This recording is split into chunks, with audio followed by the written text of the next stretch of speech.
A few moments later. Perbedaan wawancara dan interogasi. Wawancara adalah untuk mengumpulkan informasi atau memahami sudut pandang seseorang. Wawancara ini dapat dilakukan dalam mendapatkan informasi atau data tentang suatu peristiwa. Sedangkan interogasi adalah untuk mendapatkan pengakuan atau informasi spesifik terkait sesuatu peristiwa yang terjadi. Interogasi biasanya dilakukan oleh pihak yang berwenang seperti polisi atau detektif untuk mencari sebab bukti dalam menyelesaikan suatu kasus tersebut. Manfaat melakukan wawancara sebelum interogasi. Investigator seringkali melakukan interogasi meskipun ia tidak punya bukti atau petunjuk untuk menuduh seseorang, dan keputusan untuk menginterogasi orang itu didorong oleh keinginan untuk mencari bukti. Nah, berikut ada beberapa manfaat melakukan wawancara sebelum interogasi. Yang pertama, membangun kepercayaan atau sifat yang tidak menyuguh dalam wawancara memungkinkan investigator membangun hubungan yang saling percaya dan menghormati yang tidak mungkin dibangun dalam suasana dan sifat menuduh yang melekat pada interogasi. Terus yang kedua, mengumpulkan informasi. Selama proses wawancara, investigator seringkali mengorek keterangan penting mengenai tertuduh yang berharga sewaktu melakukan interogasi. Informasi tersebut akan dapat digunakan untuk mengungkap kebohongan dan membantu dalam proses investigasi. Terus yang ketiga, mengidentifikasi kebohongan. Tidak ada kemudian jaminan orang yang akan mengaku bersalah dalam proses interogasi. Padahal jika ia diwawancara terlebih dahulu dan memberikan keterangan palsu selama proses wawancara, investigator dapat menggunakan keterangannya untuk mengungkapkan kebohongannya.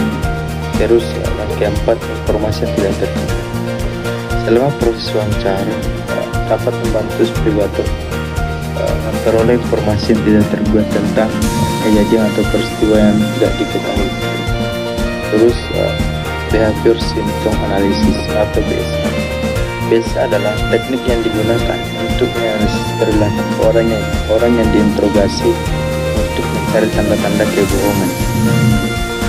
BSA kemudian menjadi alat yang sangat berharga bagi investigator untuk mengungkap kebohongan orang yang mungkin akan berbohong. Terus ada beberapa tanda kebohongan dapat kita lihat dari seseorang yang sedang diinterogasi apabila dia berbohong. Yang pertama, menghindari kontak mata. Terus yang kedua, berkeringat. Yang ketiga, gelisah. Yang keempat, membuat cerita. Terus yang kelima, berbicara dengan suara tinggi. Selanjutnya, saluran informasi. Saluran komunikasi. Saluran komunikasi adalah alat yang digunakan untuk memberikan pesan dari komunikator kepada komunikan sebagai penerima informasi. Nah, saluran komunikasi ini juga biasa disebut sebagai media untuk penyampaian informasi atau untuk memindahkan dan mengirim pesan dari sumber ke penerima. Terus verbal behavior. Verbal behavior meliputi komunikasi melalui lisan dan tulisan seperti berbicara, menulis, dan berkomunikasi melalui media seperti telepon. Contoh verbal behavior adalah berbicara, menulis surat, atau berkomunikasi melalui media sosial. Terus paralinguistik behavior. Paralinguistik behavior meliputi aspek non-verbal dari proses bicara seperti nada bicara, volume suara, dan ketinggian nada. Contoh paralinguistik behavior adalah nada yang digunakan ketika berbicara, volume suara yang digunakan untuk meningkatkan kata-kata, atau ketinggian nada yang digunakan untuk menunjukkan emosi. Yang terakhir, non-verbal behavior. Non-verbal behavior meliputi komunikasi yang tidak menggunakan kata-kata atau simbol huruf seperti kontak mata, ekspresi wajah, bahasa tubuh, dan gerakan.